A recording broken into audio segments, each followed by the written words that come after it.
Good morning, everyone, and welcome back to Rabbi Dessler. Rabbi Dessler is talking over here about redemption in the future. He says, he quotes over here a pasuk in Breshit, "Vayivra Elokim et ha'or ki tov." Right, and God saw that the light was good. Then God separated the light from the darkness. Pasuk presents a puzzle. He says, light and darkness are essentially different. What do you mean? You separate it from the darkness? Either it's light on, or no light and it's dark. Which one is it? So he says, where there is light, there is no darkness, and darkness is the absence of light. So what action needs to be taken to separate them? To solve this problem, our rabbis interpret the good light as referring to a type of spiritual illumination.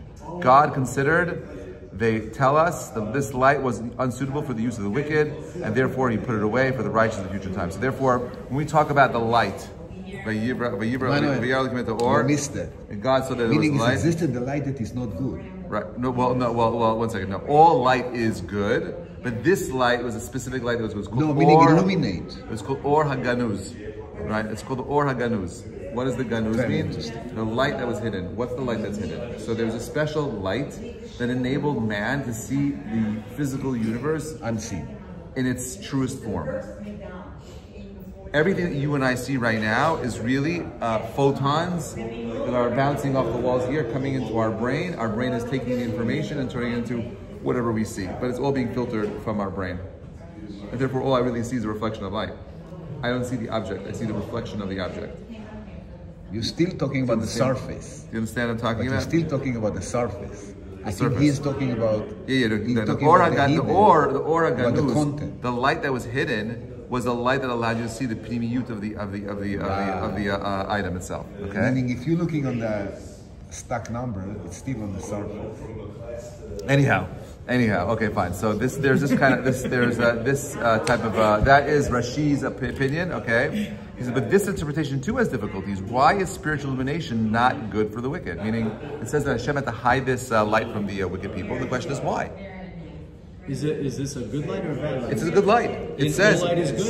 It says that the light was good and he hid it. This light is a special kind of light, the good light. This is spiritual illumination, and he said he had to hide it because of the Rashaim. So he says as follows. He says, why is spiritual illumination not good for the wicked? Good question. One would think that this is just what they needed.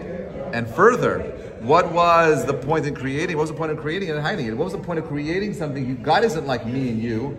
Right now, I'm not sure if you're reading the news, like what's happening right now in quantum computing is so amazing that they were able to, within minutes, figure out calculations that would take computers 10,000 years to figure out. So they had a particular problem that would take 10,000 years for a normal computer to figure out, and this thing did it like in a minute. A computer or like a computer? It's a quantum computer. Now, what's interesting is that we don't understand how the quantum computer works. And we're assuming that there's speculation that the quantum computer is working with the Higgs field. The Higgs field is the Higgs boson. It's the material that gives all things their mass. It's basically the fabric of the universe. They call it the God particle. Okay? All things have mass. It comes from this thing called the Higgs field. We proved that it's true, and now we're saying that this is very possible that this quantum computer is interacting with something in the Higgs field, and the Higgs field might have an intelligence behind it. We have no idea what's going on. We just don't know. Okay? What's that? You get to the high school, okay, fine. Anyways, so fine. So, okay, my God. Anyway, so Kisur is that there's something there. We know that the universe itself is mostly dark matter. Dark matter is a place where there's no light. Okay? It is a place where light doesn't touch. But we're not talking about that kind of light. We're talking about the light that is a spiritual in nature. And therefore, if it's spiritual, when God creates something, he sees from beginning until the end. Why would he create something that he has to hide? Okay, that's his question. The last question. Why would God create something he has to hide? Meaning, the other way he's hidden himself, though. Yeah. So another. There's a similar. Maybe it's a step. There's a similar question. There's a similar question, by the way, that we asked by the Eitz Hadat Tov Hara. Why did God create the tree of knowledge and good and evil, only to tell them not to eat from it? Right. It's a weird thing. Right. Weird. What do you need it for? God knows everything. He's an architect. He's looking at the plans, and he why did he design it this way? So the question is, why did he do this? Why did he create something? What's that? Okay, but we don't see the test. There's no light. It's gone. I'm saying no. Oh, for them. Yeah. That's a whole other thing. I'm saying the same idea, it's the same concept as far as the question goes. The last question reveals an important fact about the spiritual universe. if something spiritual has once been in the world is never the same again. Even if the spiritual influence or experience is withdrawn, it has left its mark. When you do something that has ruchniyut in it on a spiritual level, it is there forever. It's eternal. You can, and therefore, you see where he's going with the answer already, right? It had to be in the world to leave its spiritual mark on the universe. We'll see why. Similarly, according to Talmud, before we are born, we are taught the whole Torah, only to forget all of it the moment we're birth. That's Gemara Nidah. The consequence is that when we proceed to study the laborious law, later on, we find that is much easier because it is, in a sense, a relearning of something that we once knew. We are recalling it from the realm of the unconscious. And therefore, what he's saying is that when God creates reality, he puts something into the fabric of the universe, it leaves a stain, and because of that, we can see a pattern that's recognizable. You've all had the experience of learning something, only to feel like this is so familiar, I feel like I've rediscovered something that I've lost already. And that's the way all learning is meant to be. Learning is really about putting in the effort. L'fum tzar agra, we say, according to effort. It unlocks the higher levels of consciousness, maybe on the quantum level, I don't know, right? And you get access to information that's there already. But you already have all the wisdom and information you need to know. It's all hidden inside of you, just like all of your potentials hidden inside of you, right?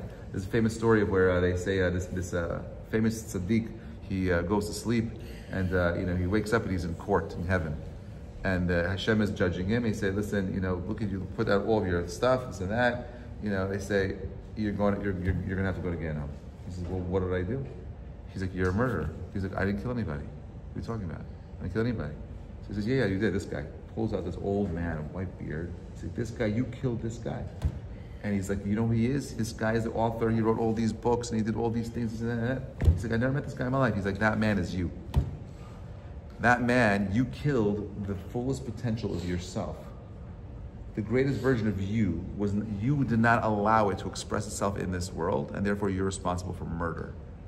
And therefore he wakes up obviously in a cold sweat, and this is a dream, right? But it's a beautiful idea that really our potential, right, is being withheld by ourselves. Because we're distracted, we're thinking of other things, we don't know how to allocate time properly, we're in a bad loop, in a bad pattern, 100%. Right? And what we're saying is that it doesn't really matter what you have not done up until now. It doesn't matter how old you are. It doesn't matter what you have not yet accomplished. What matters is where your Ratzon is right now, right? The potential to connect to this infinite source is always there. The door is always open. Like a blink of an eye. Let's do this last paragraph and we'll call it a day. In fact, this is the general law of spiritual world. Whenever there is an awakening from above, that is God granting spiritual illumination without us deserving it, there must be an awakening from below. That is illuminating that is only temporary. It is in its absence, the recipients are expected to try and regain it on their own efforts, which means that the opposite is true. That means that if I create a hitorut below, right? He just said that when there's awakening from above, there's a part, but that means if there's awakening below, I can create awakening above. This is the idea of Ein Mazal Yisrael. You're not stuck. You can change your fortune, but you can't change it unless you change yourself. Okay? The withdrawal is a challenge. And if we do not rise to the challenge, we shall have failed in a primary task in our situation. Will be much worse than if we had not received illumination in the first place. This explains why the good light in the creation days had to be withdrawn before it was enjoyed by the wicked. First of all, spiritual illumination is not good for wicked people.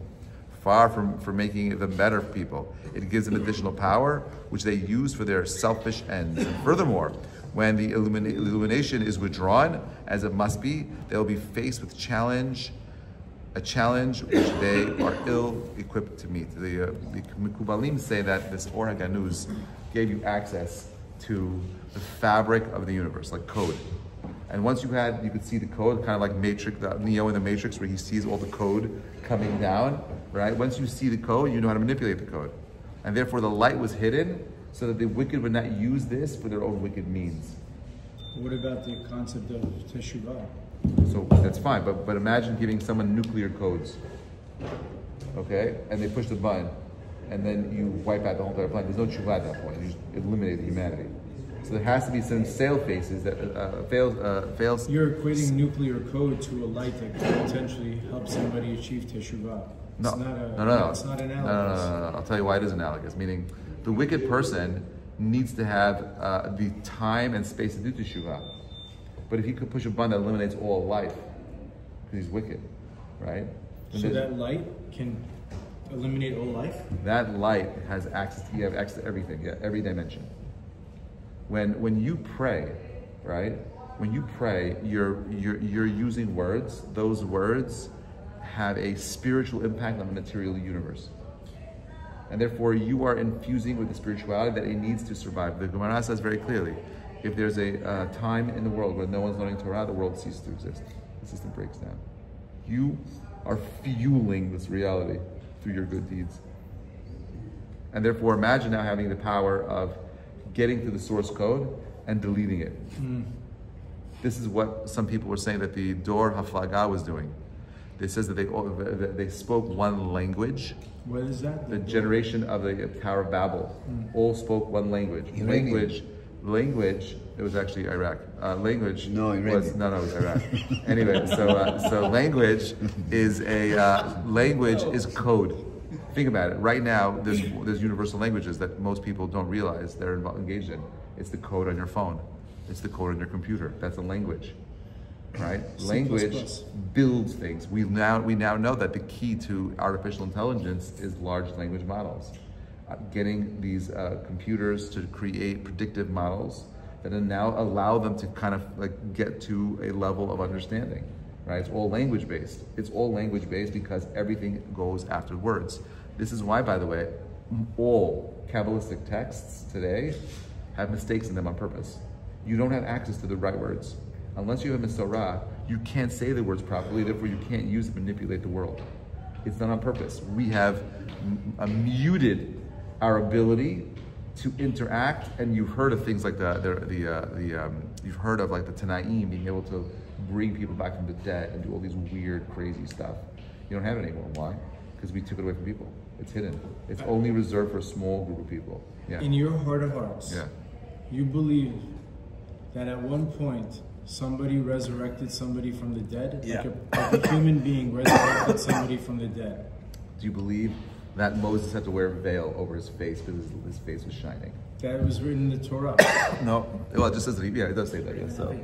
What? This is written in the Rabbi. So I'm just asking. I just I don't have a problem understand. with that. I don't have a problem. We say it every single day. We believe in the resurrection of the dead. Yeah, but from Hashem. That there will be Mechiyat HaMeitim. Techiyat HaMeitim, yeah, it's true. We believe there will be Techiyat HaMeitim, but the fact that it's there means that the potential is there. And we know that there's all kinds of, listen, we don't fully, the point that I'm making is we're so locked into a world of science. And and by the way, COVID was an attempt by God to destroy our faith in science. To restore your understanding that there's some greater truth that's being hidden. Right, so I see all these things as an opportunity to kind of go back to our original truths. You saw this whole thing that they came out with the LiDAR a couple of days ago. They did this scan of the the middle tower in the Giza plateau. There's 3 pyramids. So the middle pyramid, they did this crazy new LiDAR scan in a satellite, which could see through the actual pyramid and go down to the ground. And what they found was that in this pyramid, there's 5 structures. They look like almost like Chinese homes, right? We don't know what they do. There are massive stones inside of them. Then underneath the pyramid itself are 8 cylinders, columns, with something spiral, looks like a spiral staircase, like a spiral something going around them, okay? It's 2,000 feet long, these columns, okay? Now these columns are attached to these 2 major boxes of stone that are hollow underneath the ground, that are equally ginormous, okay? We have no idea how any of this was done. We can't explain any of it. There's no way that people 6,000 years ago in Egypt had the ability of doing this kind of stuff. It's beyond our imagination. We don't understand what's going on. Why am I saying this? The Gemara speaks about technology that was lost. Maybe when we talk about, the Ark, the Aron, it flew. Do you really believe it flew? Do you believe that when someone touched it, they died? What was it? I don't know. Maybe they used isotopes. Maybe the stone that God used to carve in the luchot was a Well, that I can believe because it's an act of I'm Hashem. saying, but I'm saying, But if a I'm person saying, resurrecting the red. all I'm saying is we just don't know. We just don't know what is possible. We say the words abracadabra comes from the word abracadaber. I will create as I speak. So there is something about speech and creation. We just don't know yet. We'll see Bezrat Hashem soon. All I'm saying is like this. Up until now, for me personally, I see a story of Jewish people. The Torah says we'll never be destroyed. We've been trying to be destroyed more than any other group of people on the planet. We're still here. There's no other ancient people that were exiled from their land and returned twice. There's no other ancient civilization that lost a language that was not spoken for thousands of years that is being spoken right now. If I was a betting person, I would say that there's a lot more truth in the things that we speak about that we're just not connected to. So I'm just waiting for it to be revealed. Just like this pyramid is revealing things, like Tesla was right. He believed that these pyramids were power generators that used their ability to kind of like harness the Earth's energy and spread out the energy throughout the world. And that's what this was. These pyramids were actually power plants. That's what Tesla believed. I don't know what it actually is. Can you enter a pyramid? No. No. Anyway, but it's a longer story. Bezrat Hashem will pick up tomorrow, everybody. Hope you enjoy the sci-fi. Have a great day.